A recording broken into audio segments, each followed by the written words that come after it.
त्यांचे नावं लिहिले. मला एक ना एक माणूस माहीत घरातला. 3 मोठे 3 लहान म्हणजे 4.5 युनिट. एकूण टोटल एकूण माणसं, आलेलं एकूण राशन, एकूण लोक समप्रमाणात वाटायचं सांगितलं दुकानदाराला. कळलं का नाही कळलं? कळलं ना.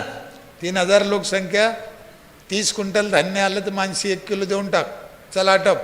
आणि त्या डायरीवर लिहि म्हणलं नोंद. जे चालला तो प्रकार 2 वर्ष. किती? 2 वर्ष चाललं ते. एकदा एका जणानं काय केलं, त्याची घर भरणी होती, त्यानं 10-12 जणांच्या डायऱ्या गोळा केल्या आणि 100 लिटर राखेल गोळा केलं त्यानं घरी. त्याचे कार्यक्रम म्हणून जुनी खेड्यात पद्धत आहे ती. ते 100 लिटर राखेल घरी घेऊन चाललं आणि पोलीसवाल्यानं धरलं. तो योगच जुळायचा ना. नाव सोडलं नाही, केस झाली त्याच्यावर. मी काय घरी नव्हतो, मला दुसऱ्या दिवशी माहीत झालं असं असं झालं, केस झाली. जाऊ द्या होऊ द्या म्हणलं, मग काय करा आता. ती केस कोर्टात गेली. हा माणसानं याच्या वकिलानं समजून सांगितलं, साहेब हे काही चोरीचं राखेल नाही, हे काही ब्लॅकमेलिंग नाही, काळा बाजार नाही. मी लोकांच्या डायऱ्या गोळा केल्या, माझ्या घरी साखरपुडा आहे, त्याचं हे ओरिजिनल राखेल मी घेऊन चाललो होतो. मग त्या डायऱ्या गोळा केलं म्हणजे काय कोर्टाला कळाना, वकिलाला कळाना, डायऱ्या घासायच्या.